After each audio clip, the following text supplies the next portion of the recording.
শুভ সন্ধ্যা বন্ধুরা। অবশেষে আজকে ডব্লিউবিএসএসসি তার ওয়েবসাইটে গ্রুপ সি এবং গ্রুপ ডির যে পরীক্ষা তারা অনুষ্ঠিত করেছিল 1 মার্চ এবং 8 মার্চ, তার যে ফাইনাল অ্যান্সার কি সেটা প্রকাশ করে দিয়েছে।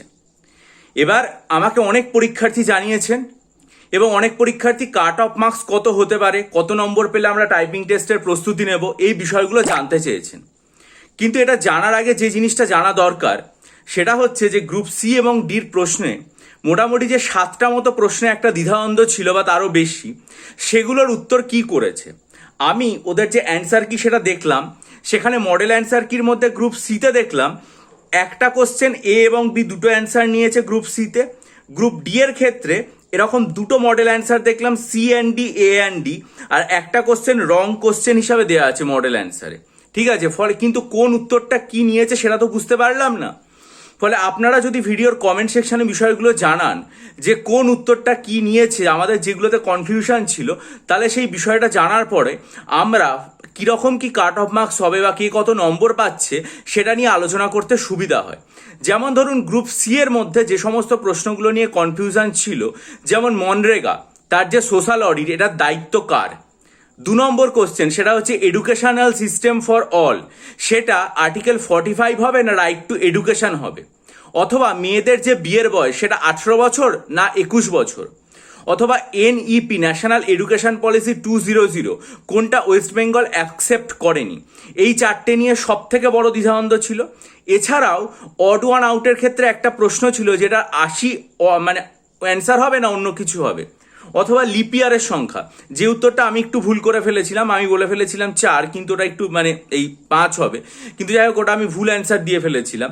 তা সেই যে উত্তরগুলো সেগুলো আমার চ্যানেলে আমি শর্ট ভিডিও আকারে প্রত্যেকটা বিশ্লেষণ করে আলোচনা করে দিয়েছিলাম।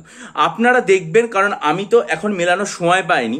তা আপনারা যদি একটু মিলিয়ে দিয়ে বলেন যে এই যে 5টা উত্তর গ্রুপ সি এর ক্ষেত্রে 5-6টা প্রশ্নের, সেগুলো কোনগুলো নেওয়া হয়েছে, নাকি দুটো অ্যান্সারই নেওয়া হয়েছে, বা কোনো উত্তর যেগুলো রয়েছে সেগুলোকে ভুল বলা হয়েছে, কোনটাকে ঠিক বলা হয়েছে, তাহলে পরীক্ষার্থীরা কিরকম কি নম্বর পাচ্ছে সেটা একটু বোঝা যায়। আর একটা যেটা বলবো সেটা হচ্ছে গ্রুপ ডি এর ক্ষেত্রে যে প্রশ্নগুলো ছিল, যেমন ব্লাড রিলেশনের ক্ষেত্রে ছিল মা অ্যান্সার হবে নাকি মাসিমা অ্যান্সার হবে, বা বালুচরি শাড়ির উত্তর যেটা ছিল মুর্শিদাবাদ নাকি বাঁকুড়া। আর একটা কোশ্চেন যেটা ছিল সেটা হচ্ছে ওয়েব পেজে একটা থেকে আরেকটাতে যাওয়া ব্রাউজিং হবে না নেভিগেশন হবে। প্রত্যেকটা অ্যান্সার কিন্তু আমি আমার চ্যানেলে বিস্তারিতভাবে পুরোপুরিভাবে আলোচনা করে দিয়েছিলাম। আর একটা একটু খটকা ছিল এইচসিএফ এলসিএম এর অঙ্কটা, সেটা হচ্ছে 26 এবং 78 হচ্ছে এইচসিএফ এলসিএম, সেটার অ্যান্সার কি হয়েছে। ঠিক আছে, এই যে বিষয়টা নিয়েও আর কি দ্বিধাদ্বন্দ্ব ছিল, প্রত্যেকটাই আমি আমার চ্যানেলে আলোচনা করে দিয়েছিলাম, বিস্তারিত ভিডিও করে আলোচনা করেছিলাম, এবং সেটা শর্টস ভিডিওতে আপনারা গেলে দেখতেও পাবেন। অনেকে আমার উত্তরের সাথে সহমত হয়েছিলেন, অনেকে আমার উত্তরের সাথে বিরুদ্ধমত হয়েছিলেন।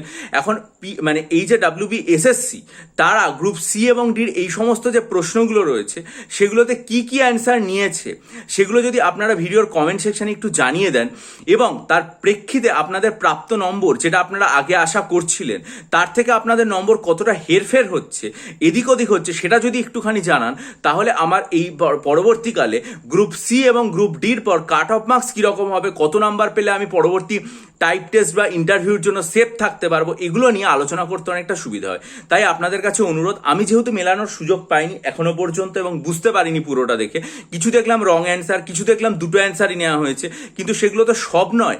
আপনারা যদি একটু এগুলো বলেন, গ্রুপ সি এর ক্ষেত্রে যে প্রশ্নগুলো বললাম সেগুলো, এবং গ্রুপ ডি এর ক্ষেত্রে যে প্রশ্নগুলো বললাম সেগুলো, তাহলে আমার মনে হয় যে আমার এগুলো আলোচনা করতে অনেকটাই আর কি সুবিধা হবে। এবং এই যে অ্যান্সারগুলো যেগুলো ধরুন কেউ ব্রাউজিং করেছিলেন, কেউ নেভিগেশন করেছিলেন, যে কোনো একটা নেওয়া হয়েছে, নিশ্চয়ই দুটো নেওয়া হয়নি হয়তো।